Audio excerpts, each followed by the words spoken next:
welcome to today's Retail Tech Talk, what's in store for retailers in 2024. Before we jump in, I want to say a quick thank you to our sponsors, Manhattan Associates and Bungie Tech. Without them and their support, we would not be able to bring this to you free of charge today. I would also like to go over a few housekeeping items. We're recording today's event and we'll have an on-demand version ready for you within 24 to 48 hours. We will send you an email when it's ready. On your console is a Q&A widget. Please use this to send us questions for our speakers. We will address them time permitting during our Q&A portion. Please know we do capture all questions. You can also peruse our resource center. If you do run into any technical issues, I would first recommend refreshing your console. If that doesn't work, click on the Help widget at the bottom of your screen or check the troubleshooting guide in the Resource Center. I'm Susan Rush. I'm the Director of Retail, Marketing, and Technology here at SmartBrief, and I will be moderating today's discussion. I feel very lucky to have two experts from the retail sector joining us today. First, we have Matt Schechter, Senior Director of Revenue Growth at Bungie Tech. Matt, would you mind telling us a little bit about yourself and about what Bungie Tech does? Absolutely, Susan. Thanks for having me today. I'm really excited to be here. My background has always been on the solution side. I've worked in promotion optimization, pricing optimization, shopper marketing, retail media on the solution side, helping retailers solve big problems. And Bungie Tech is no exception, where we come from the foundation that built Amazon's competitive intelligence solution. And we are focused on retail performance management at all areas that can help category, product, and store profitability. And so we're doing everything from that competitive market intelligence and then activating that using AI and ML to do things like price optimization, assortment optimization, content and catalog improvement. And so I'm really excited to share what we're seeing in the market. Great, I'm excited as well. We also have with us Tony DiPaolo, Vice President of Store Solutions at Manhattan Associates. Tony, would you mind sharing some of your background and information about Manhattan? Sure thing, Susan. So today I'm dialing in from one of the global hubs of commerce. I'm passing through New York City, which I like to do every year to get out there and get in the field and kind of get a feel for what's going on out there, because so much of what we see observationally is what Manhattan Associates is thinking about. For the past 30 years, Manhattan Associates has been building commerce and supply chain solutions for brands and retailers around the world. As a solution vendor that's constantly innovating on top of our cloud platform, the topic today is certainly top of mind for us, because we're always trying to think about what's coming next and how do we build solutions to support the brands that we work with. It's really nice to meet both of you. I think our attendees are in for a treat with all of the information you guys will share today. Just looking at what's in store for retailers next year. Retail has done so much to prove its resiliency this year.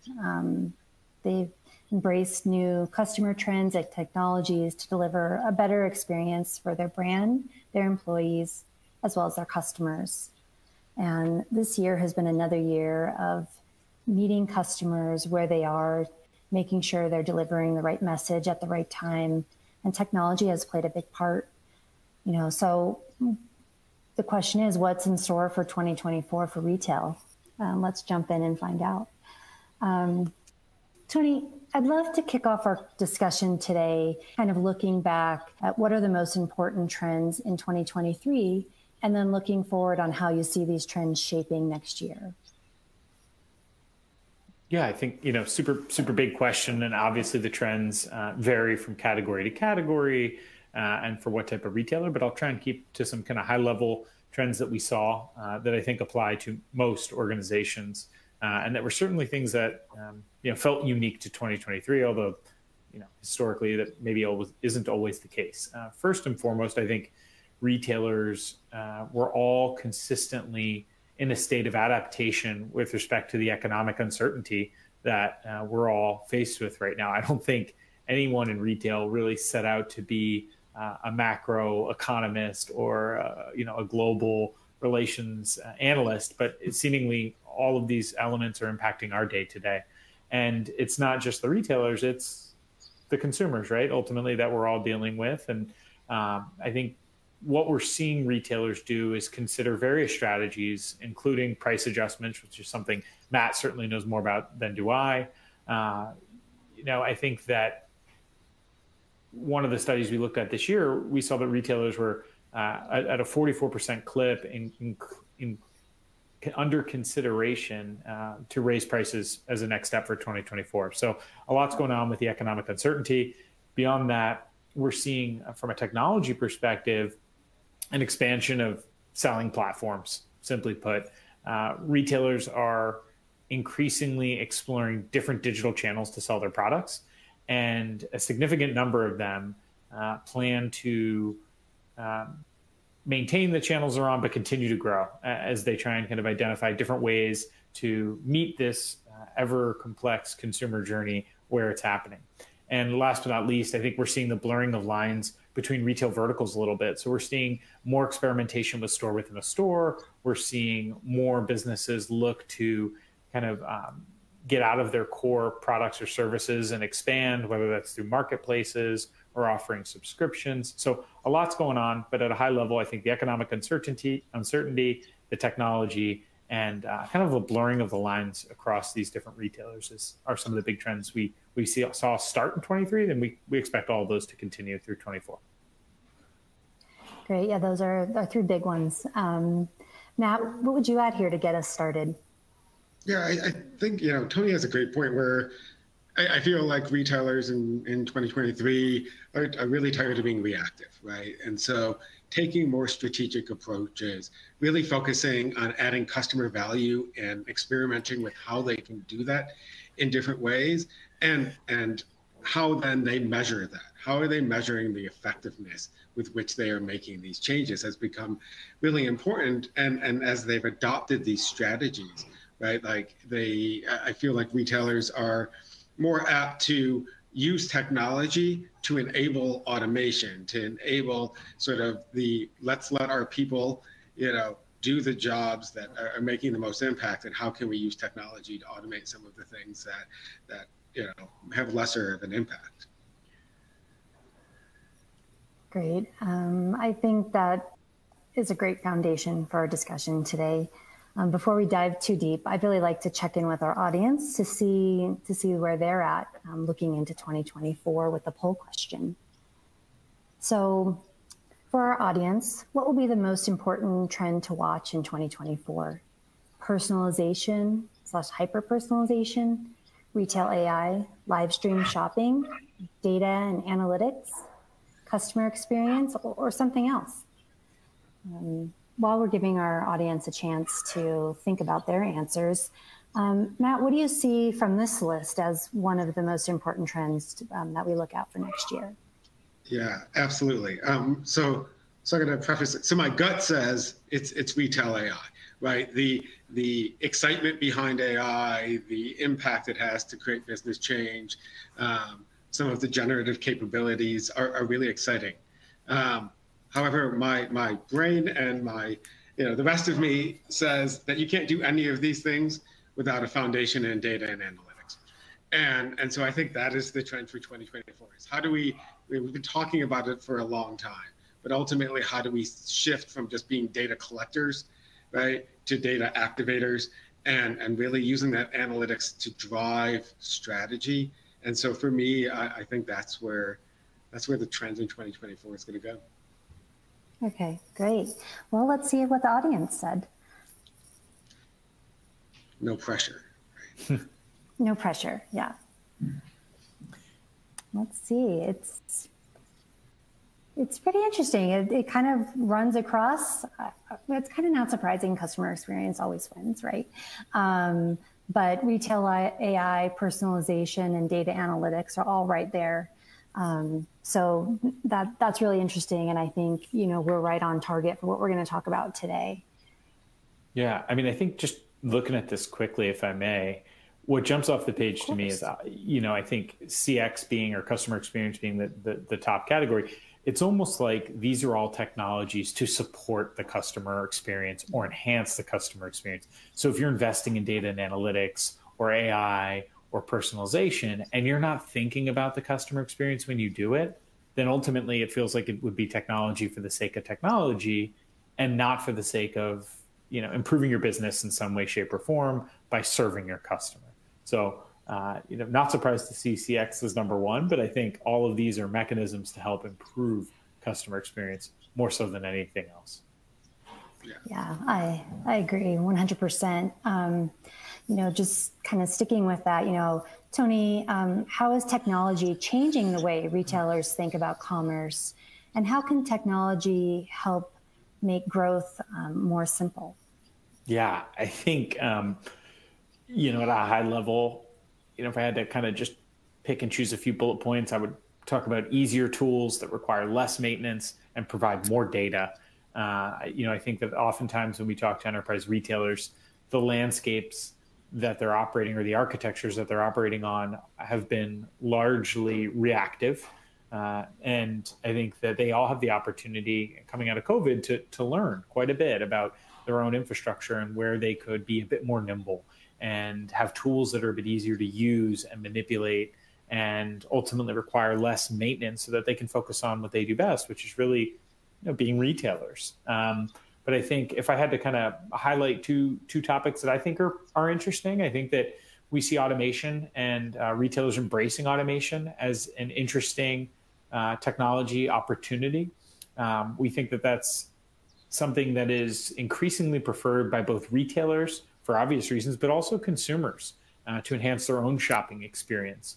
And some examples would include automated tools for things like inventory management or customer service, or really customer self-service, allowing for more efficient operations across the retail environment.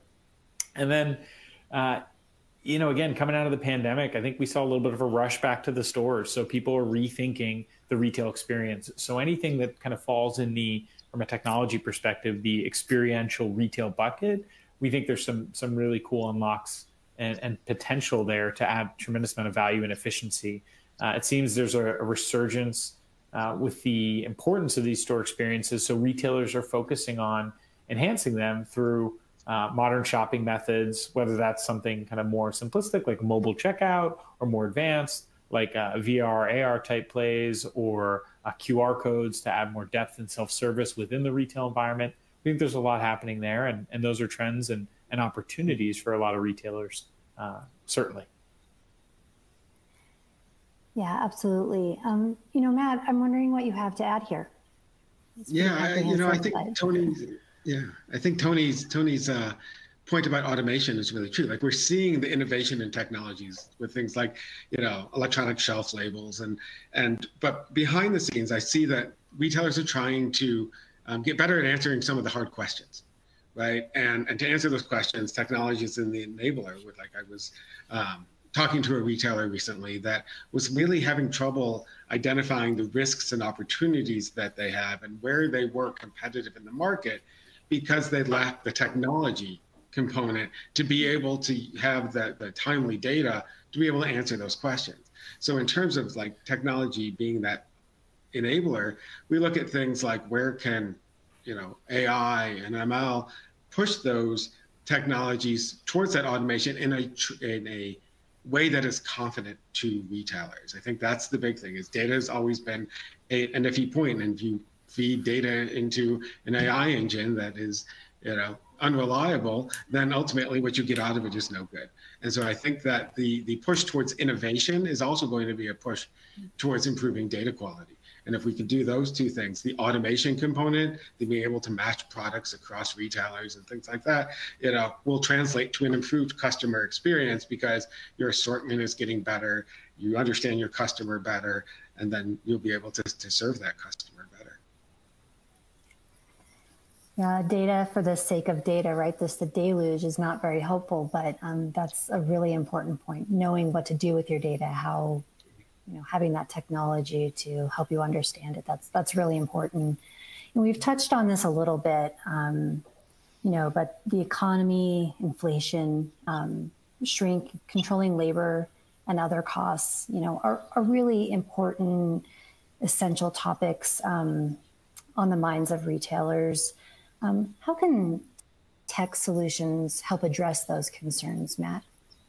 Yeah, I think one way is visibility, right? I feel, that retailers continue to struggle with everything is in the rears, right? We always are reactive and we only know things in the past. And so we're forced to react to that. So obviously technology can put components in place that gain visibility into those different areas.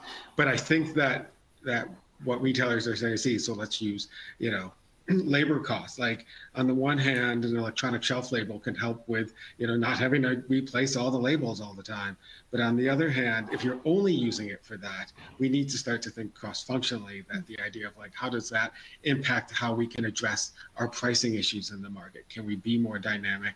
Can we be more proactive in our pricing strategy rather than forcing this sort of race to the bottom to not lose our customers? And I think technology giving retailers that visibility into their operations and then the ability to evaluate their strategy and then improve on it will really be the key to addressing all areas to not be so reactive. Tony, I'm interested what your thoughts are on this.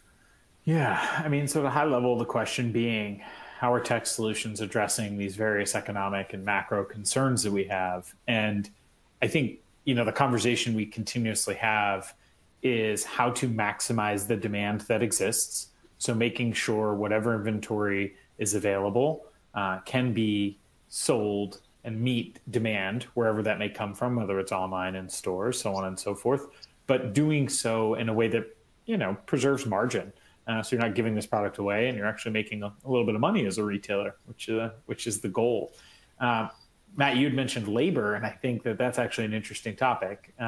We don't see the leaders in retailer pulling back on labor, but rather thinking about the labor they do have within their four walls as a viable opportunity to accelerate growth and kind of, again, to that point, maximize demand.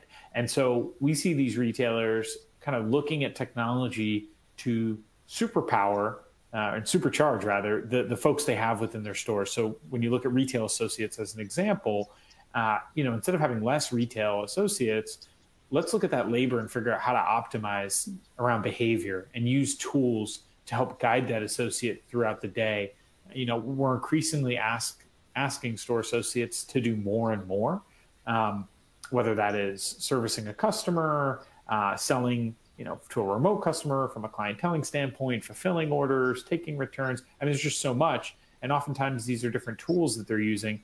And so consolidating and making those folks in the stores more efficient so that they can do what they do best, which is represent your brand and help sell your merchandise, is where we see a lot of retailers looking at, while there's this macro challenge around labor, how do we maximize what it is we do have? I think that is really interesting, and it's really important. And I know retailers are, not forgetting about their store associates and using technology to, like you said, make them more efficient. I think that's going to be a really big push, as it has been this year, just to move forward into the new year. We've talked a little bit about AI, a little bit about, not really as much about AR, but, those are kind of like the buzz tech words that you hear a lot in the industry. And I'm wondering, Tony, where do you see these technologies fitting best in store and online? There's a really fun meme going around on X right now where someone generates an image and they continuously ask GPT to make the image more. So you could say, I want a fluffy dog flying through outer space on a pizza. And for every 10 likes that I get, I will ask it to do more. And, to me, it's this great example of AI being used to generate content, which I think is an immediate and present opportunity for retailers. So whether that is copy or imagery, I certainly think there's some opportunities there. Beyond that right now, we're not seeing a ton of AI being adopted necessarily. Now, I want to differentiate some things here. Certainly machine learning for predictive promising of product through checkout flows is something that, we're working with many of our clients on and is highly effective in driving conversion. So I think that, machine learning could potentially fall under kind of like the AI or advanced technology bucket. And my kind of last thought around AI is I think the LLMs, the large language models, are super interesting as an interface for enterprise applications. So today, all of the enterprise applications we're using are ones that we are kind of clicking through and navigating. But what if we could use plain text to operate an order management system or look up inventory of a certain product or a customer profile? So I think that LLMs do present a pretty cool interface, and one that we certainly plan to kind of experiment with respect to how business users interact with ultimately their applications or really their data that the business has. We do see moving away from kind of like the AI type stuff. We're seeing a lot of focus around RFID and payment technology, both of those being components of the retail technology stack that can really enhance the concept of unified commerce.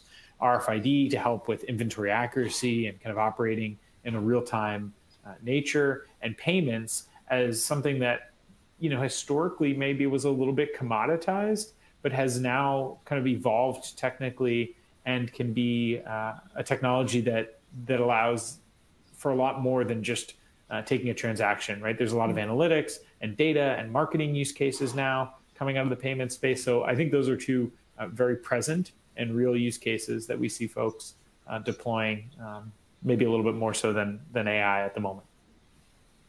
Sure, that makes sense. AI is just the, hot Googled word right now. So, Matt, I know technology is really top of mind for you as well. What are your thoughts on these biggest technologies driving retail next year? Yeah. I think the AI conversation is fascinating, right? Like, I think, to Tony's point, like this generative AI in terms of being able to constantly manipulate things and content creation. And I think one of the risks that we see is that we have this generic, LLM or this generic model trying to make retail specific decisions.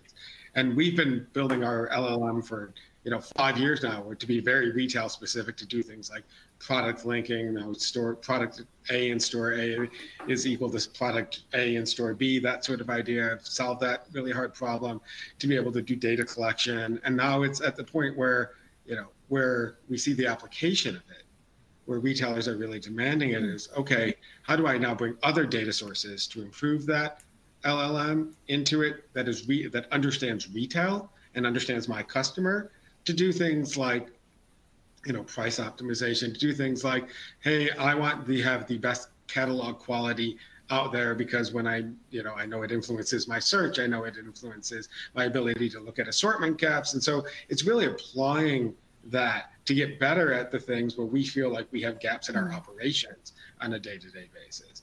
And so I think that I want to make a picture of a dog flying in space is really exciting, and we see it and we want it, and we're like, that would be great.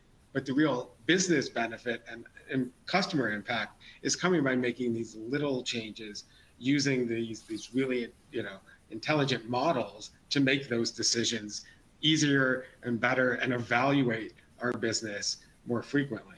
I think that's really where the opportunity lies. Yeah, I mean, I'm sure after this webinar, I'll be looking for that meme that Tony's talking about. But oh, it's great. It's a rabbit hole. Be careful. Yeah, I'll wait till my workday is done. But it does sound fun. But Matt, I really like the way thinking about it, how using best technologies to fill those gaps. I think that's a really interesting way to look at it. Just switching gears a little bit here, personalization has always been at the forefront of customer experience. Matt, I'm wondering two things really. Where do you see personalization fitting in? And do you see a place for physical, digital experiences kind of melding? Yeah, I think the consumer is almost at a point where they're expecting it, right? Where our consumers have it used to be like I'm walking through a store and I get a text about a product and I'm creeped out, right? Like why do they know I'm here? What do they know what I'm shopping for? But I feel like consumers have almost embraced this idea. They know it's coming. I joke all the time that my own children have no sense of privacy. They have no expectation of privacy whatsoever. So it doesn't impact them in that way. I think the big miss is if when you hyper personalize wrong, right? Like technology is going to do a great job of enabling the hyper personalization, and I think it will be effective in merging those digital and physical spaces. Retail media being a place where that is really possible.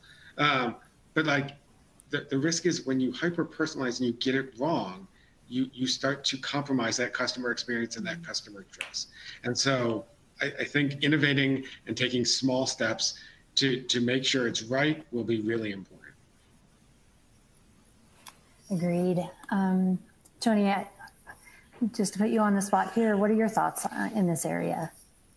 Yeah, there's definitely a fine line between privacy and personalization or hyper personalization. And I think that the consumer expectation is for retailers to get it right. If I've purchased a good or service from you, don't remarket that to me 2 days later. Recognize that I've purchased that. Implement some sort of technology that allows for smarter recommendations on your website based on consumer behavior, whether that's purchases or browsing history. I think it's little things like that go a long way. And then making sure that what you're leveraging from a digital experience and what you're offering a customer from a marketing standpoint are also visible to your store staff. So as that customer crosses from their digital kind of awareness phase into potentially going to a store to make a purchase, that there's consistency. And I think when you kind of talk about physical digital experiences, it's really about consistency. It's, making sure that, the customer doesn't have to worry about getting the best price and bargain hunting online necessarily, that they can kind of have that trust with the brand where what they saw online is consistent with the store. They know that's not going to change. So I think those are the things that we think about when we think about personalization and kind of this concept of blurring between physical and digital retail experiences. I think, Tony, you bring up a great point, that there's a gap that exists, right? The consumer has an experience that's separate from that associate in store, that in-store knowledge. And so like bridging that gap will be really important because the experience based on personalization that a customer has, the associate may not have any knowledge of that, and so can no longer provide a service, and that's a potential pitfall of it. And I just want to remind the audience, if you have any questions for our speakers, please feel free to put them in that Q&A widget. I'm sure that'll be an interesting part of our discussion here today. Tony, I'm wondering if you think measurement standards will be top of mind for retailers in the coming year. I mean, yeah, retail is definitely about details, right? And it's sales and it's margin and it's sales by channel and by category and consumer segment. And, I think all of those things have advanced tremendously in the past few years and have become kind of core muscles that retailers have developed. So I think the industry, by and large, is well measured and are looking at the right KPIs, regardless of kind of what type of retail business you are. One interesting trend that we're keeping an eye on is as inflation drives goods up in cost, what is the impact on overall units sold or transacted against? Because while revenue lines may look like they're increasing, that could largely be driven by what we're seeing from an inflation standpoint and not necessarily from consumers transacting and purchasing with brands and retailers. So I think retailers have been measuring themselves and kind of using analytics for a while now, and we certainly expect that to continue. Matt, do you have anything to add here? Yeah, I think, right, like I think what, to Tony's point, like retailers are KPI heavy, right? Like we measure everything. And access to those, I think the timeliness of those is going to become more important. I've recently had some interesting conversations where they're almost flipping some of those KPIs in terms of, like, let's use assortment. Usually you're looking at an assortment gap in terms of looking at like, what is the benefit of me carrying a product in store or on my digital shelf? And what is the sales impact and the margin impact that it can ultimately drive? And I think as retailers are having access to the data, they're thinking of it in different ways to be like, well, okay, can I gain overall category margin by losing some products, right? Like, what is the impact from a competitive standpoint if I take a product off my shelf? And thinking more strategically in that way and more creatively in terms of how that margin and that revenue is driven is where I see a lot of people headed at this point. Great. Well, I kind of want you guys each to take out your crystal ball and each provide a take on how retailers can best prepare for what might be unknown challenges in the year to come. Matt, let's start with you. Yeah. And thinking about being here today, I thought a lot about this question. Like, I think one of the ways is continue to ask hard questions, right? Like, I think, looking, if we're going to truly move to a proactive, strategic sort of positioning in the market as retailers, like we have to continue to ask ourselves and our people hard questions about how we get there so that innovation is top of mind. I think the other thing is, with those questions is questioning your vendors. Like, don't accept the sort of good enough model that I think retailers, have and can have because we've done it this way for so long. But I do think pushing it in that way. And I do think it's experiment with the technologies, demand more of them. Don't just trust, like, test and then innovate and then ask, to roll out so we can really understand that measurement of our the business impact of our tools. I think that's going to be really important. Great. And Tony, what do you see in your crystal ball?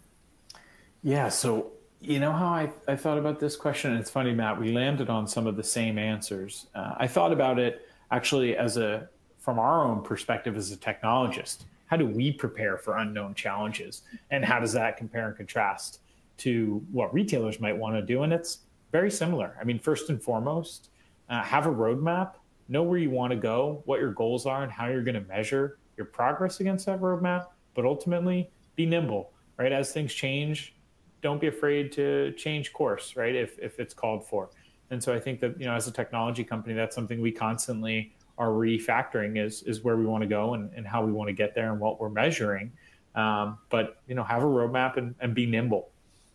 Beyond that, something we are constantly doing is investing in flexible technologies, but making sure that we learn those solutions thoroughly.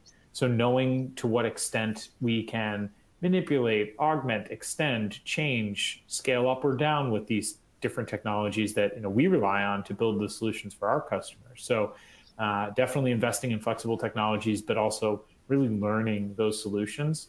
So that if and when something unforeseen does happen, you kind of know the extent of which you can rely on the different components that you're working with. And last but not least, and Matt, you definitely touched on this one. I think it's important to maintain a partnership-like relationship with your key vendors and your key technology vendors. And again, that's something we do with partners like Google, for example, who we're built on top of the Google Cloud, and we maintain a really strong relationship with across our executive teams and the various operators in our business. So we would encourage retailers to do the exact same thing: maintain partnership-like relationships with your key vendors, work with their executive teams to establish meaningful cadences, and keep in mind that oftentimes we as vendors, we see a lot.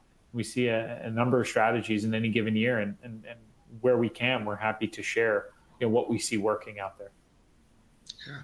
Yeah, Tony, you brought up an interesting point, and it's something I read today, actually this morning. The idea of like retailers really being, at a point where they're trying to lessen the impact of those unknown changes, right? Like COVID, price changes, like these continue to be these unknowns and really disruptive to their strategies, to their sales, to their customers, and how can technology help, lessen sort of the impact of the unknown and allow them that flexibility component you're talking about, right? How can technologies be flexible so when a business has to be flexible, the technology still has value?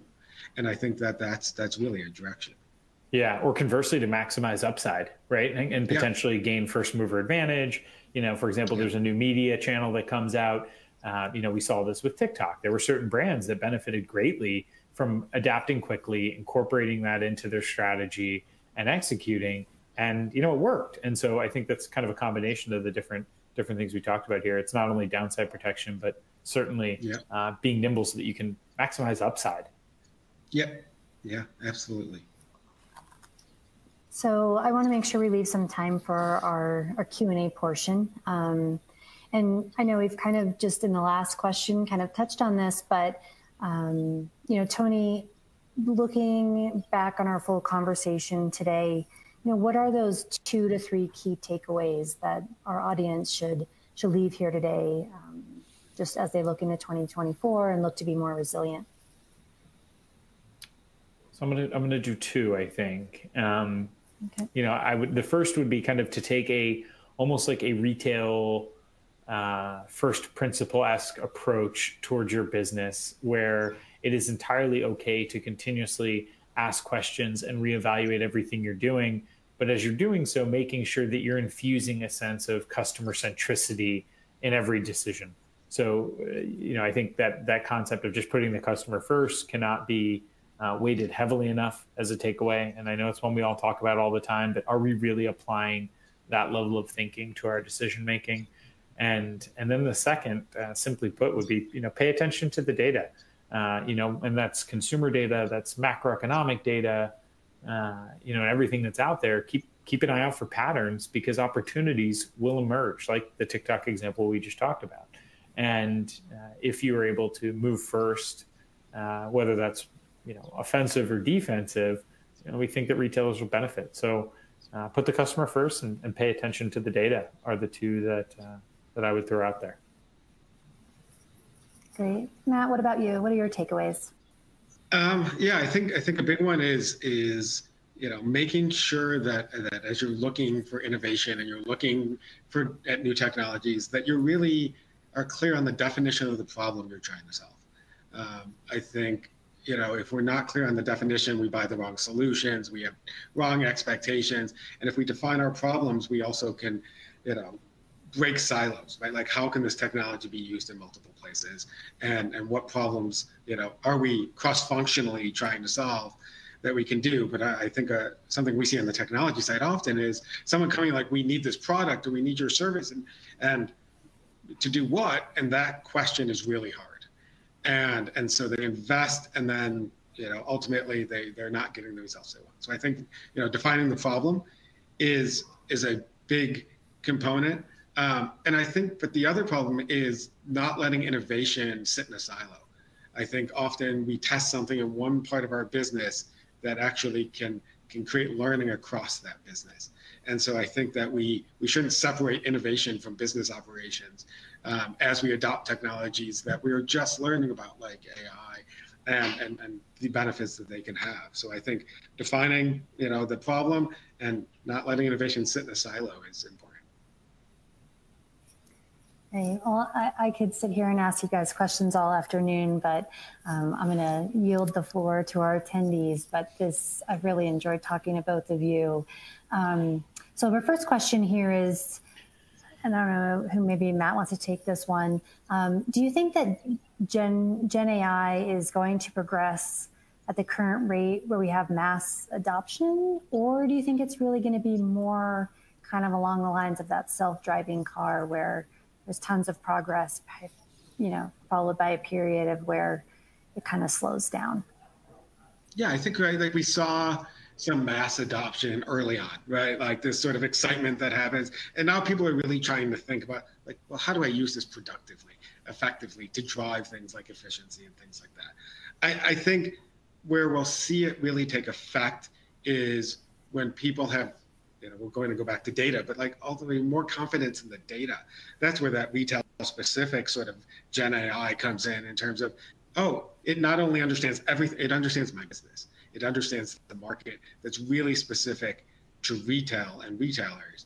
And so I think that's where we'll see, Gen AI really take adoption. I think it's going to take a while. I don't think it's something that we're going to wake up in January and be like, oh, everyone's doing this. I think we have to be able to. Retailers are great with their KPIs. Until it starts to impact those KPIs, like we won't see that higher level adoption.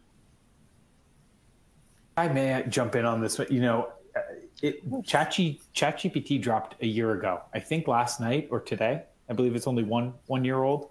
And I think it's today's anniversary. Yeah, one year anniversary. A lot's happened in that year.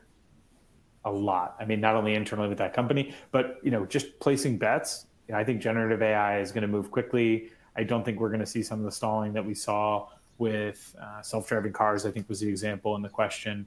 I think the people behind it, assuming no regulatory interference from any of the large governments that may or may not be getting in the way, I think that it's certainly a technology that's going to move a little bit quicker than maybe we've ever seen before, as evidenced by the fact of how far we've come in the last year. Okay, our next question is, how do you see consumer insights playing a role in the future of retail? Anyone want to jump in? Yeah, I can. I mean, it's something I think about a lot, right? I think our data is siloed. So consumer insights and customer insights, being able to bring and harmonize that data with other business driving metrics should ultimately result in better decision making. The pricing should be more accurate. What we have on our shelves should be more accurate. How often we're replenishing. All of that should be smarter. So I think from my perspective, like that data is as critical, right? Like as the sales data, because it's another driver, another signal to us as retailers about like what should we be doing, right? If we disconnect it, we're not really understanding, the full life cycle of a product and a sale. Yeah, I think I agree across the board. I think, consumer insights, I think increasingly what we've seen is retail has gone from from art to science. And when we look at examples of modern brands and how quickly they're able to grow and scale, I think that there's your proof point. And oftentimes when you look at those brands, the people behind them are quantitative, right? Or they're relying on quantitative information like consumer insights to build their business and scale it quickly. So I think, consumer insights are already playing a role. They will continue to play a role. And what they will allow for is really upstarts to grow much faster than they have ever done before. Certainly there's opportunity for optimization within the enterprise. But I think seeing brands really scale up quickly, this is where consumer insights and various different data inputs come to life for me.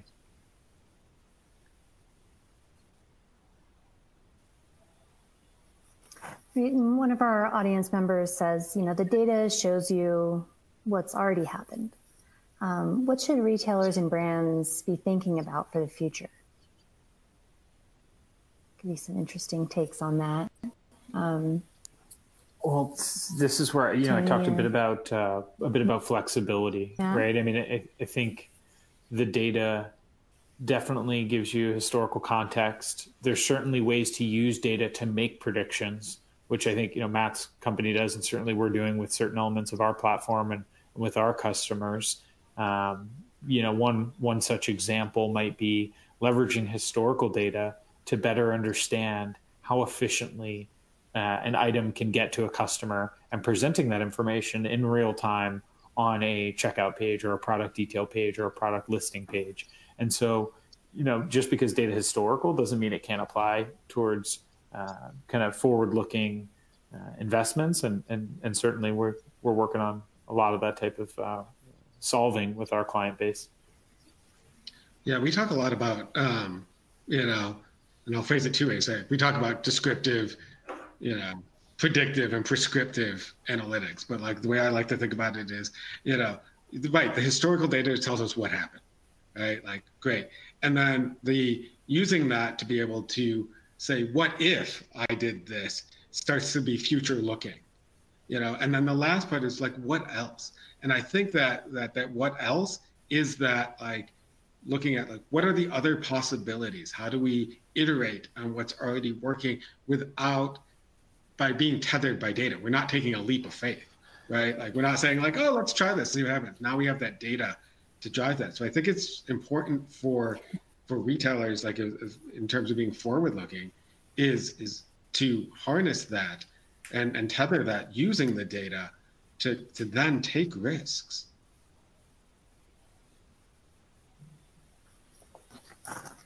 So we have a couple of questions here, kind of looking big picture. I'm just going to combine them. I think it'll be a good way to wrap up our conversation. So you can answer it either, what's the one technology solution that every retailer must prioritize in 2024? And then there's also, what's the one thing retailers must focus on in 2024? So putting you both on the spot here at the end of the session, but who wants to jump in first? All right, Tony, I'll do it. I was holding out for you. I think it's a really hard question. And it's a really hard question not to be biased, right? Like, I think you should do pricing intelligence and optimization, like obviously is the answer. But no, I think realistically, combining the two, and I would argue this, that any of the technologies or most of the technologies out there stem from and will be enabled by, right, better data quality. So I think like if you're going to make an investment in something, it's let's ensure that the data that we are gathering and that we're collecting, we're using to drive other technologies like optimization engines and decision-making tools and AI,